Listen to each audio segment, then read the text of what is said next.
She's also one of the current co-presidents of the Oregon Early Learning Hub Association. She graduated from Sandy High School, then went to get her bachelor's at Clackamas State in Child and Family Studies. Bridget, Dazey is also an original founder of the C5, along with Dani, and she's been working in Clackamas County for over 15 years. She joined the Clackamas County Workforce Partnership, which is located in Oregon City. I also didn't know what that is, so you can tell us. And she is now the executive director of that workforce partnership. She's been working on removing barriers to employment for all, improving workforce services, and obviously is working in the child care area as well. So I'm going to let them describe better than I have what they do and how they do it and how this all fits into caring for our children. Which one of you wants to go first? Right.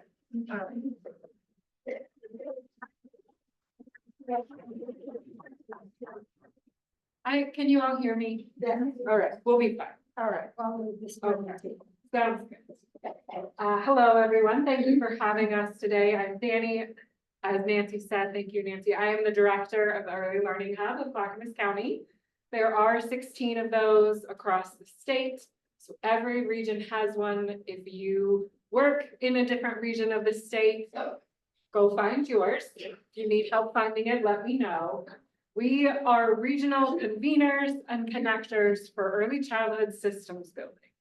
So each early learning hub approaches the work a little bit differently, depending on what their region needs. What's missing, what are the gaps and barriers for families? For me, that's specific to Clackamas County. What's happening here around childcare, we'll talk about in just a moment, but the Early Learning Hub touches on everything that impacts the life of a child who's under 6 and their family, with the goal that all children arrive ready for kindergarten because they've been raised in families that are healthy, stable, attached, well-resourced, and connected to their community, and given all of the things that they need to thrive. So that's Early Learning Hubs. We do work in home visiting, behavioral and mental health, public health, safety, housing. Childcare is a big piece of that work, making sure that families have what they need to help their family succeed, making sure that children have safe, warm, loving places to be cared for, to grow up, and so that they go to kindergarten with a whole community that's ready to serve them. Those are Early Learning Hubs. Bridget? Can you hear me? You know what, I'm gonna use it regardless. Thank you. All right, is this on? Can you hear me? No. Can you? Yeah. Okay, If you go ahead and use it. yeah, okay. I'm just really sensitive to people with disabilities that might have hearing loss, or even if you don't recognize it as having hearing loss, it could still be a challenge. So I'll try to speak up and be as loud as I can. Again, I'm Bridget Dazey. I use she, they pronouns. I'm the executive director of Clackamas Workforce Partnership. And Clackamas Workforce Partnership is what's known as a local workforce development board. And there are local workforce development boards across the county or country, and they operate under a federal legislation known as Workforce Innovation and Opportunity Act. Now, a local workforce board is what's known as a public-private partnership. The private sector is it's a majority-led board. My board hovers around 23 or so members, but it's 50% plus one private sector. And then we also have requirements for labor and unions and apprenticeship programs, public partners like the Employment Department, Department of Human Services and Economic Development, and then nonprofit partners and education partners. So you can imagine that the local workforce board is really meant to be a microcosm of the community and like what is driving our local economy and what the needs are. Thank you so much. Appreciate that. Well, that's much easier. So a little bit about our philosophy at Clackamas Workforce Partnership.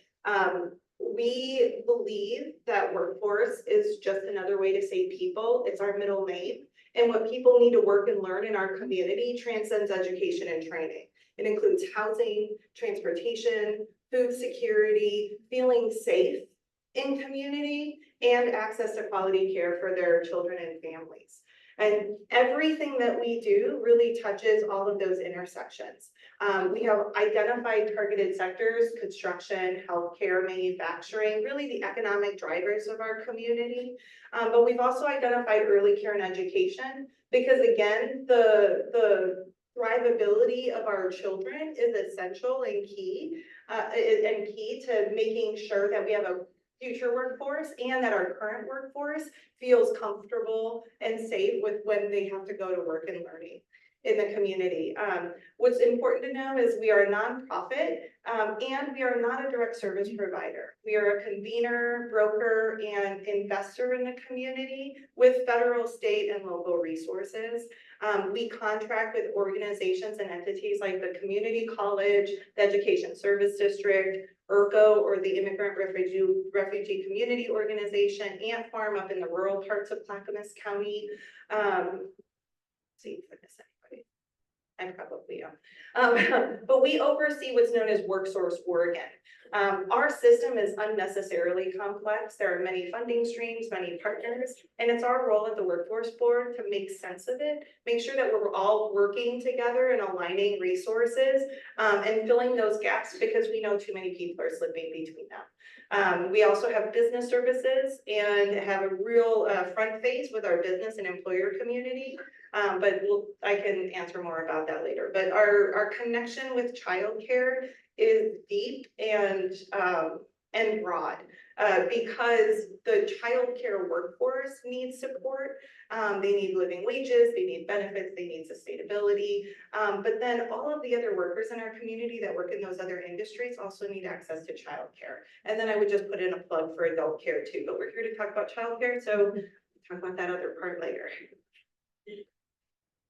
Okay, so let's talk about childcare and what that actually looks like in Clackamas County. A little bit of history here. Bridget and I have been on this journey together coming up on 7 years.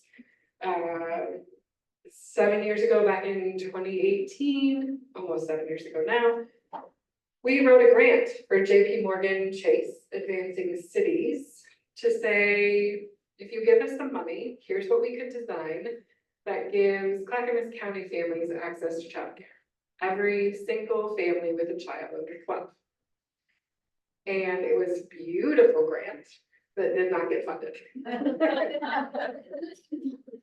And so thereafter, we started thinking about what can we do within our capacity, within our, at the time I was at a different organization, I was with Childcare Resource and Referral at Clackamas ESD.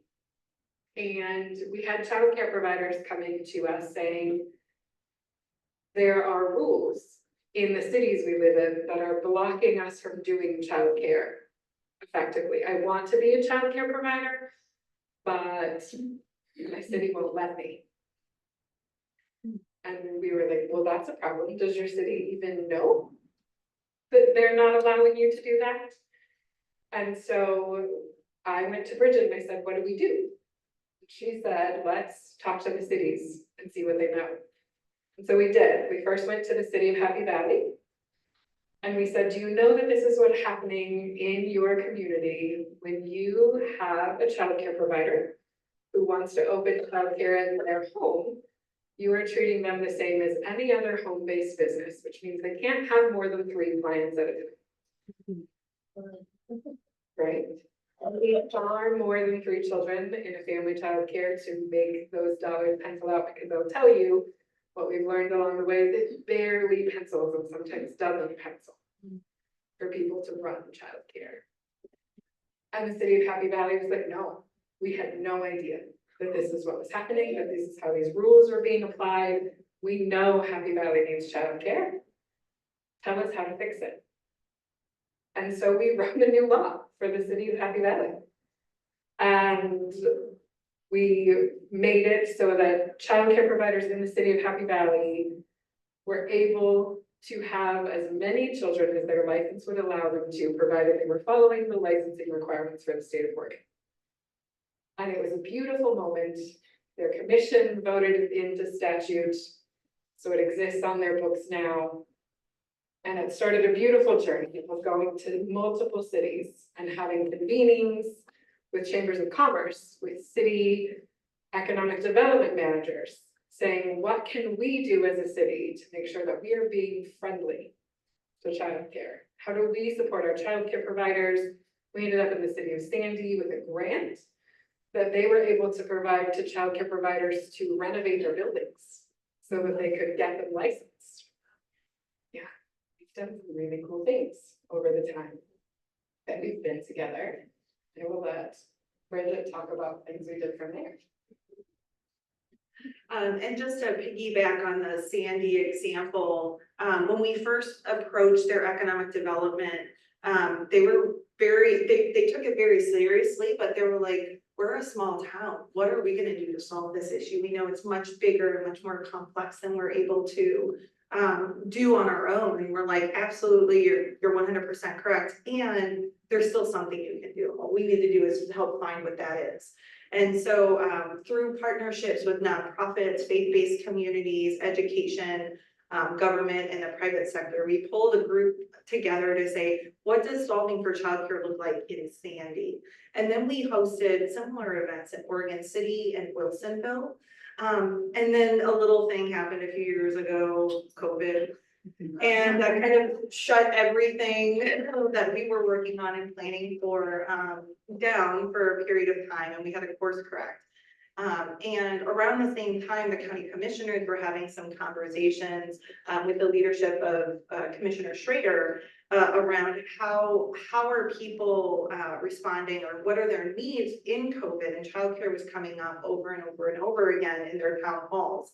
And so they were going to be hosting a town hall on childcare.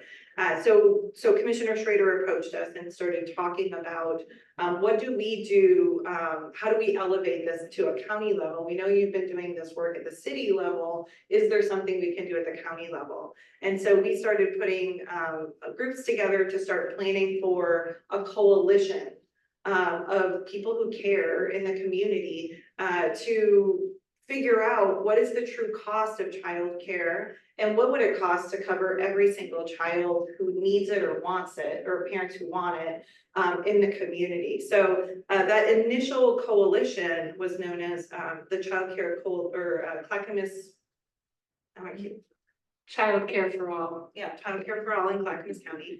And we issued a study to look at the true costs. And we're not just talking about at its current level, but more ideally increasing wages, increasing benefits, recognizing that really the work of childcare cannot be automated, and we will need people to be able to do that. And in order to recruit people into that space, we were going to need to compensate them more appropriately with a living wage. So there was a study that was conducted. We feel really good about it. It's still on our website, but it will say draft, and it will always say draft, because we don't believe the conversation is over, and neither is that study. So we transitioned after that work was done from it was a task force. We transitioned from a task force to a coalition, really to start building on action steps and activities that were going to move some of this forward. And so as the coalition took form, we identified a few work groups that were going to help us get to that point. So we originally had 4 work groups doing very different buckets of work. Evolution to today, there are actually 2 work groups who are still going. So we have an advocacy work group who is working on actually a legislative policy concept, which you can also find on our website. We are asking for folks to just go add their names in support of that. That was a culmination of the report that we did and everything that we've learned about the status of Clackamas County when it comes to childcare. I will say that when we started this journey, Clackamas County has been a severe childcare desert for the last 10 years.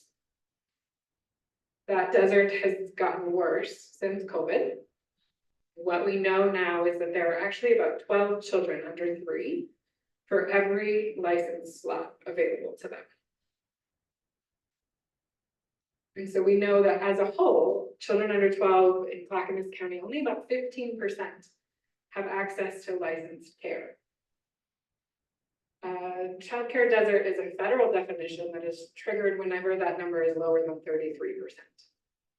I mean, if you can imagine how many folks now need to work because of the economy being the way that it is, and because of the very high cost of living, particularly in the metro area that we're in, far more than 33% of children's parents have to work to sustain themselves.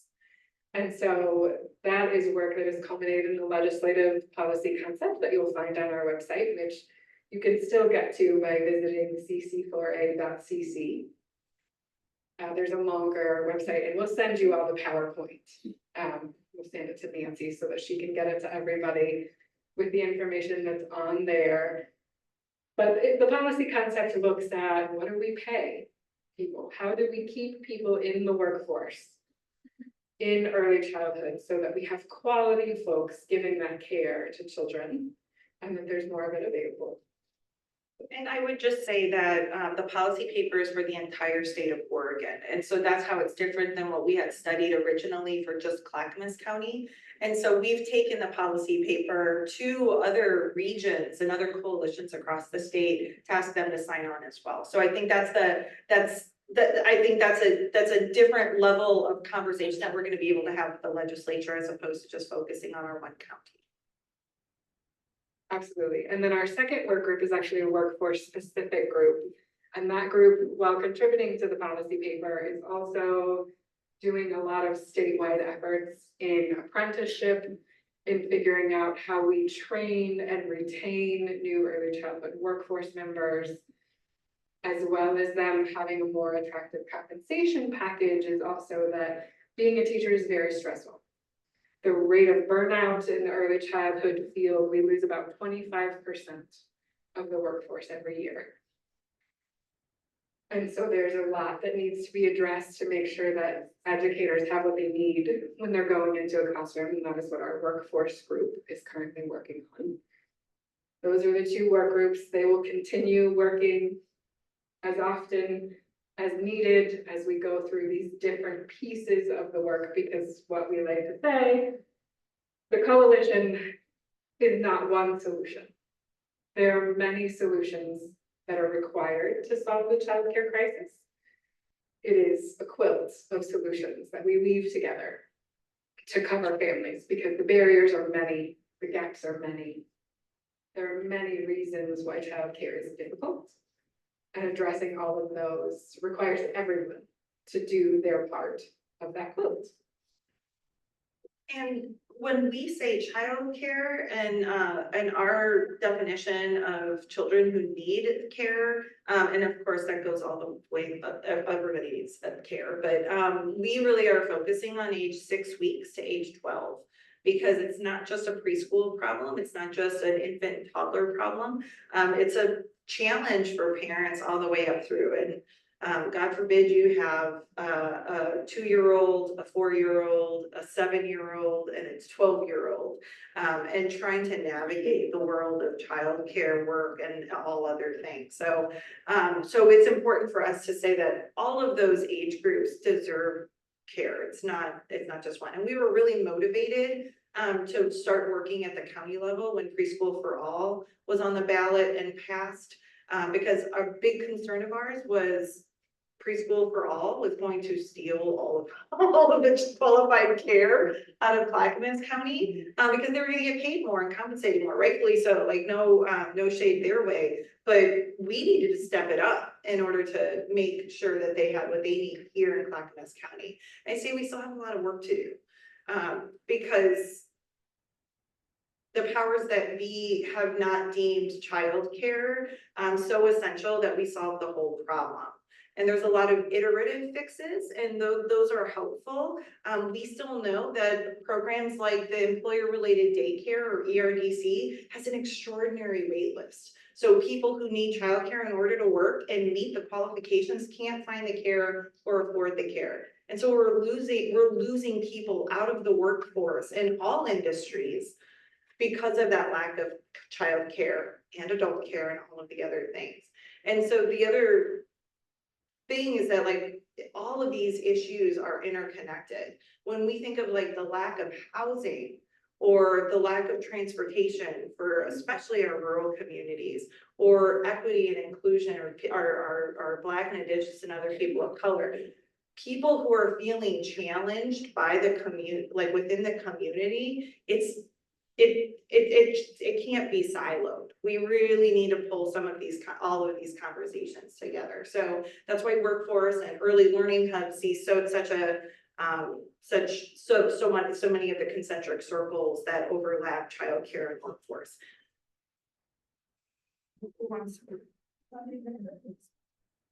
Speaker, snap these for that. Our apologies.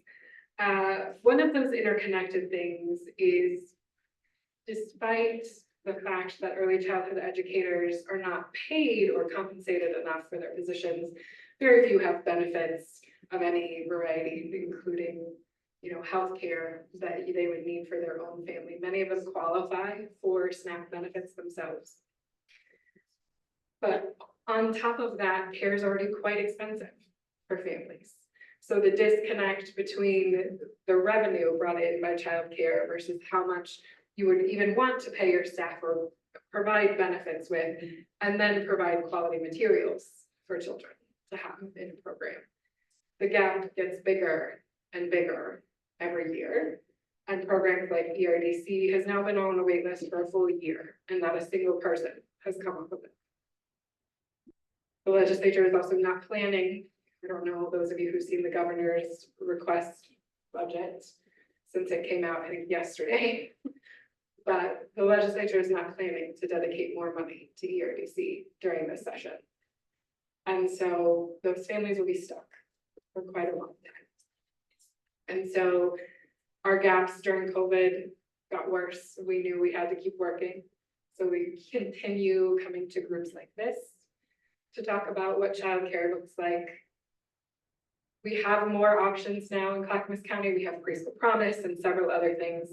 I will say that statewide, there has not been an initiative for infants and toddlers.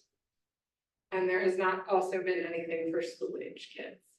So those are, despite the fact that we focus on everybody because we want everyone to have that access, there are some higher needs in certain areas for things that we're still working to address. And that all continues to be true throughout the county. The average cost of care now has gone towards $1,500 a month per child. It is higher for an infant and toddler, somewhat lower for a preschooler or a school-age kid, but that's about the average, $1,500 a month per child. So it's quite expensive for families. And I think we can open up to questions here in just a moment, but I'd say that the childcare does impact every single one of us. If we don't have quality care, if parents don't have access to care, and a parent can't work, then we might be on a long wait to get a medical procedure done, or to get our oil changed, or to go to a class. Because if we don't have enough teachers and workers and welders and construction workers, and the list goes on and on, because they don't have childcare, then we're all impacted and our community suffers. So childcare is really infrastructure. It hasn't been deemed as an infrastructure investment, but we think it's as important as building bridges and roads. And all of those arteries that connect our communities. If we don't have children that are taken care of and families that feel safe and taken care of, we're all going to be challenged by that. So, what questions or what kind of conversation do you want to have? Yes. Yeah, thank you very much. Sorry. You may have answered the first part of this question, I'm not sure, but are you lobbying now for a specific bill in the legislature? And if so, what precisely is that bill? And if not, what bill would you like to see passed to the legislature? We know that there are going to be legislative bills that have an impact on childcare. And we partner significantly with our advocacy organizations at the Children's Institute and Family Forward, who are convening groups to develop really strong policy. I know there's one bill that I was taking a look at that was really focused on rural communities and childcare. And so I know that we'll probably see something like that, and then we'll see other bills pop up depending on the, where the interest is.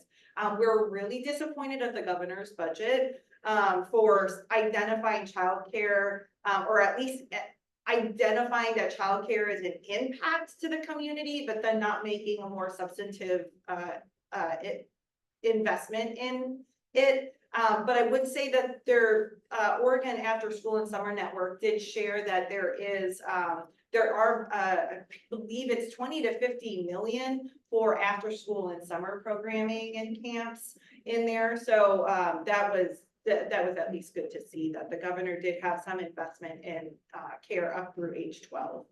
I guess what I would say for the 25 session is it's not going to go far enough. None of the bills that I think we'll see will solve the whole problem or the whole issues around childcare. And I know that that's hard to think about, like, how are we going to solve the whole issue of childcare? Well, if we keep thinking about it as it's like distinct problems and not the whole problem, we're going to continue to be behind in trying to solve for it. And so I won't speak for Dani, but I will at this point. I think we believe that we need a whole package solution. We need an investment in childcare that recognizes quality investment in workers, their training and development, so the whole ecosystem that supports them to be able to work, as well as affordability for parents. So that's gonna need big subsidization from the public sector in order to make that happen. We believe that's a good investment because whenever you look at communities across the world that have invested in childcare, or any community that's invested in childcare, the return on investment is significant. There's a lot of costs at the front end building the system, but then once it's up and running within five years, you start to see that payoff with workers being able to get where they need to go and opportunities being able to go. So it's not going to be 25, but we're going to keep championing the policy paper that we created, and we're going to be sharing it with legislators and elected officials for maybe the 27th. You will see some piecemeal bills, like Bridget said. There'll be one that hopefully will support early childhood apprenticeship programming, one for rural childcare. So until our legislature catches up with the systemic level of the problem, there'll be some individual things. What's the process, like with the governor's initiatives there? What room is there for flexibility in that? I mean, you've got a whole bunch of new electives and so forth. They're going into legislative session. But this is already, what is it, arbitrary, or is there some room there? And if so, what can we do? Yeah, what's interesting about the governor's budget that Governor Kotek put together, it's very different than what our previous governors have done as far as what we've seen out of previous governors is they dream big. And usually their budget is more than what the state has available to it. And they really dream big. Aspirational. Exactly. But Governor Kotek's is not that way. She issued a rule to all of the departments that they cannot add any new programs that exceed 1% of their existing budget. And then said that her priorities were, like, with any investment over that budget, those budget line items were going to be on housing, behavioral health, and early literacy. Both of those, behavioral health and education, are both components, aren't they? And why wouldn't they be? They are, absolutely they are. But again, it's the state bifurcating or siloing topics that have no place to be siloed. We can't think about behavioral mental health without thinking about childcare. We can't think about childcare without thinking about housing. Can't think about housing without, so it is all interconnected, but our policies don't showcase that. So I think, what can we do? So that base budget that the governor issued, is only that. So like, that's just her vision. And then the legislature has an opportunity to bring together or bring forward bills, that any legislator can sponsor. So Can she veto it or? she could, absolutely, she could, and it's, a lot of it's gonna, the process, and that's a much longer conversation, but the process to get through this next long session, Yeah. it will end with Ways and Means, where they really get to say, like, these are the monies that we have, this is all of the asks that we have, and we know there's gonna be more asks than there is money, and so they're gonna be making they're gonna prioritize based on both governor's vision as well as their own conversations that they had during that process. So there's still time to advocate for something bigger. It's not over until legislative fiscal office signs off. Yeah. Okay. I wondered what barriers there might be in code provisions for the physical spaces that are needed for childcare. We have a vacancy rate in Portland that's 33%, to be 40% next year. Are there any improvements that can be made there to help encourage and fund the physical spaces for these care centers? There was a big investment in the last legislature, or in the last legislative session for infrastructure. The legislature put $50 million toward childcare infrastructure. This last year in 2024, they put out was it 10 or 20 million? Yeah, I think they put out 20 million in the form of grants for purely bricks and sticks or playground equipment, but it could only be used on like physical space. And then this next year, they'll put out the rest of the money is what we've been told. Those And- funds were just important this Yeah. And those funds are being managed through Business Oregon. But those, and we can share some links after this through Nancy for some of that information. Yeah, it looks like funding can't just wonder. It has to include corporations, it has to include feds, it has to include the state, county, and city, and also the people putting in. So really, it's not just a one-story situation. You gotta basically bridge it out, which means you gotta have an infrastructure that can manage creating dollars. So how are you managing that? How are you doing outreach for those other, you're talking about the state is only functioning at a level with almost the same thing else. I mean, we're dealing with places that's out of control, so therefore our focus is on that context of looking at getting the whole situation. So I think that what corporations, what businesses are you accessing? What communities are providing support services? Through the organization called LifeWorks that my husband actually worked for the last 15 years. And that is a 0 to 5 population that deals with also teaching parents, because you have also issues with parents that don't know how to take care of them. So there are many levels to this, I should say, and many connections.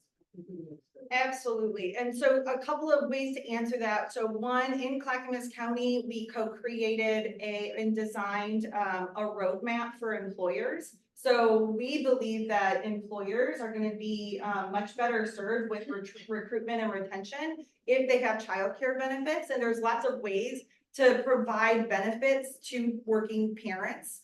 And so we created this roadmap. Well, this last year, it was just released. There is now a state level roadmap or toolkit for employers that's available on the Childcare Works for Oregon website, and we can also share that. But that shares that from low cost to like building your own center, there's something that you can do as an employer for your working parents. And so this next year at the state level, we're going to be releasing a media and marketing campaign, as well as trying to get it out through economic development partners, chamber partners, and other business and industry groups.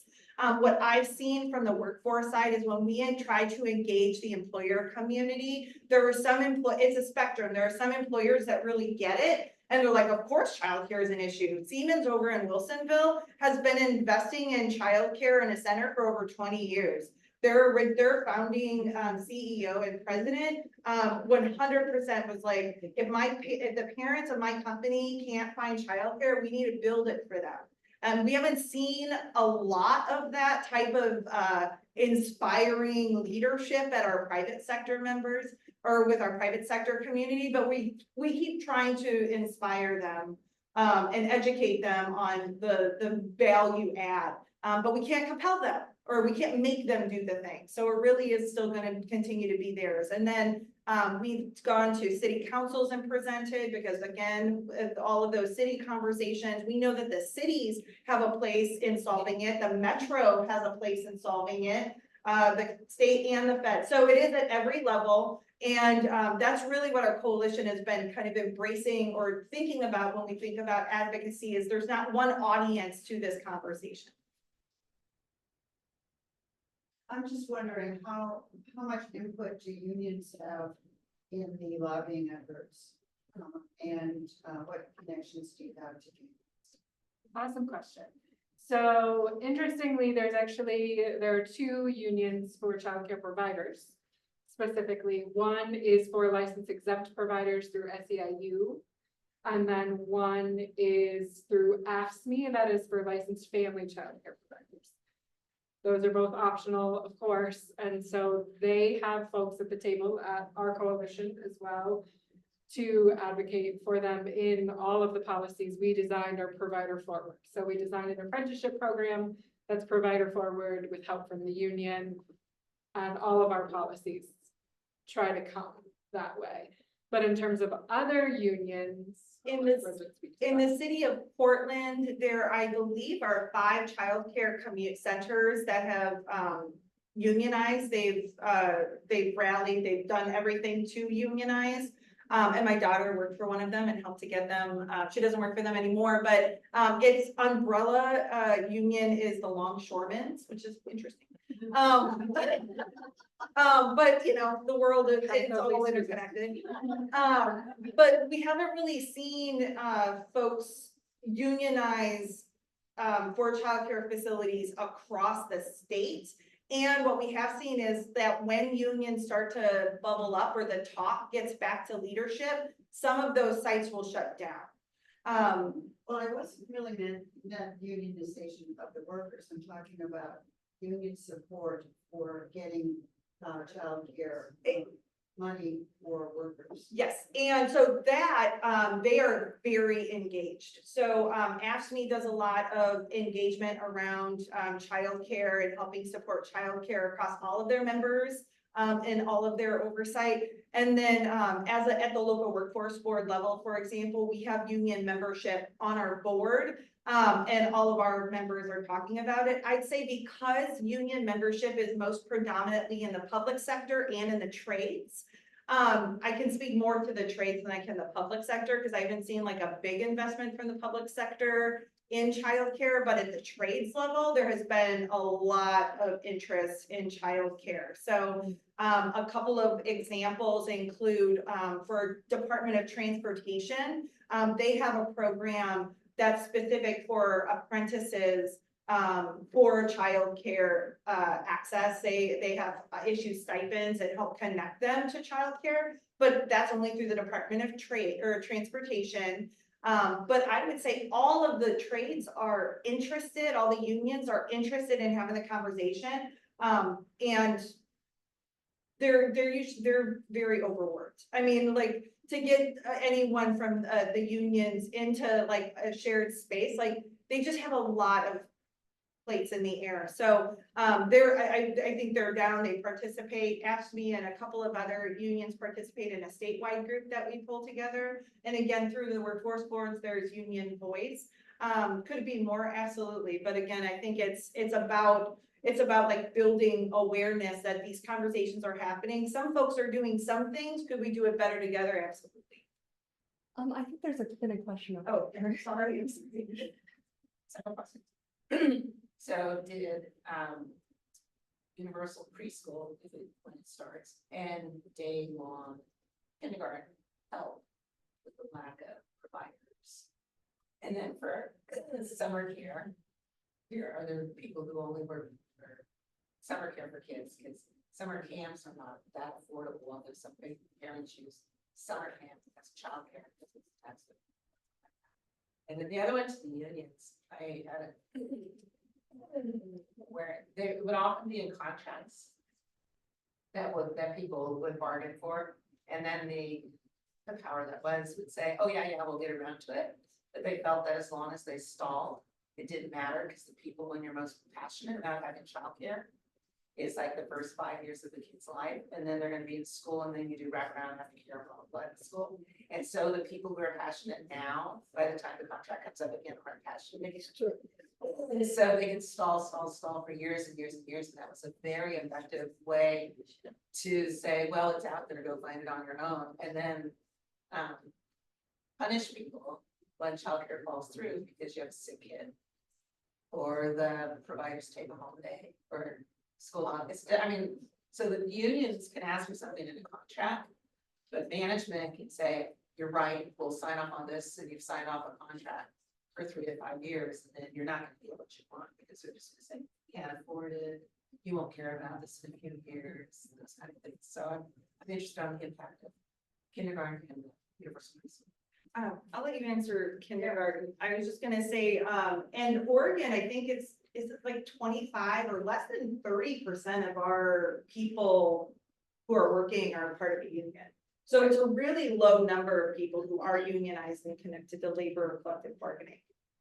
Sure. So in other states where there is universal preschool, it does somewhat improve the availability of childcare.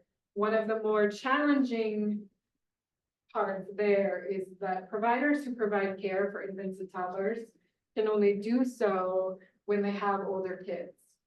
And the reason for that is, according to the ratios of the amount of kids that you can have, you're gonna have far less infants and toddlers. In most programs, in our smallest programs, it's you can have 2, and our slightly larger programs, you can have them in sets of 4, depending on how many educators you have. So usually it's a 1-to-4 ratio for kids who are under 3. And that care is quite expensive to provide.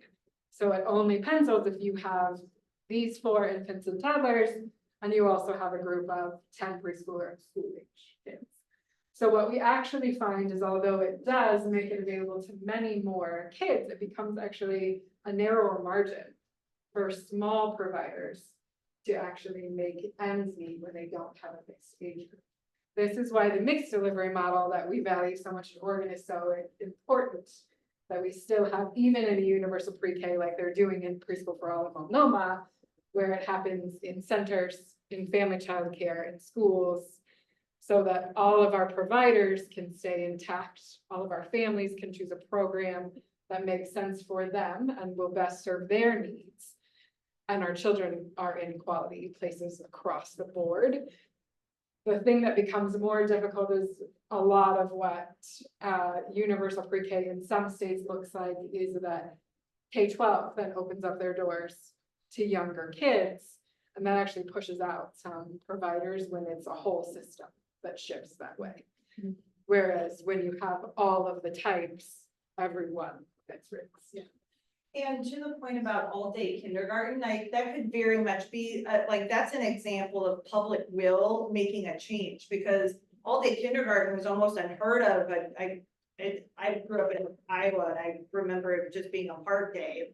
And it wasn't until public will started really making the push, and then we started seeing that watershed moment where it started shifting. So I think that's an example of when it worked, but it didn't go far enough to say that it was all day care, and it included infant, toddler, and preschool. But it is certainly an example of where a policy shift was made in the last 20 to 30 years.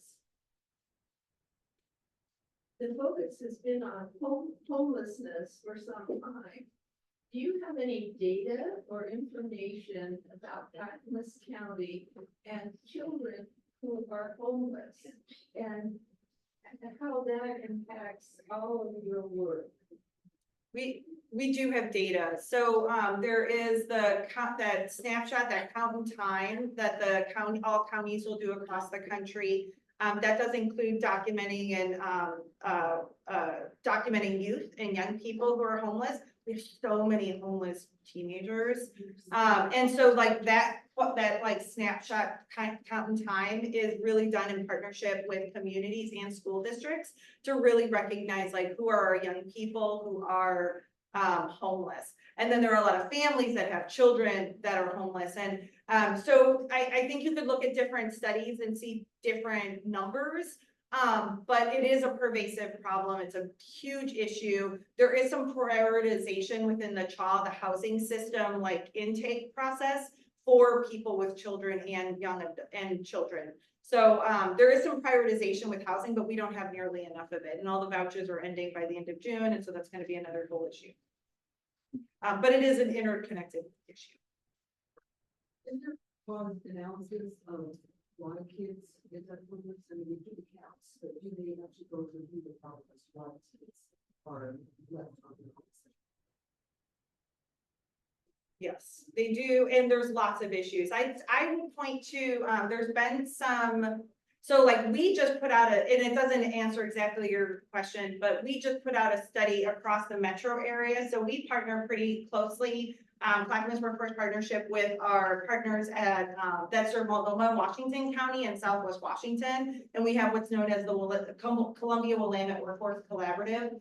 And we just put out an opportunity youth study. And opportunity youth are defined as individuals aged 14 to 24 that are not in school or work. And within that, we can capture and see how many of those are considered homeless. It's everything, because there's not one reason why a young person, it could be abuse at home, it could be, which is another issue with silo conversation, right? And so it could be substance abuse issues, it could be identity issues, it could be fiscal or financial issues, just cheaper for them to, or foster care youth are a big number that we see experiencing homeless. So there's not going to be a one size fits all model necessarily until we start thinking about everyone as a whole person and investing in them regardless of what their needs are and figuring out like, how do we get you what you need as opposed to saying, how do we fit you into a box of a program that we currently have? Just thinking through the stuffing was like intervention previous to that. That's where it starts. There should be obviously more intervention. Prevention work, prenatal. Question? I wanted to, talking about contributions and costs for supporting childcare. In our study, which we'll be looking at in January, this is online.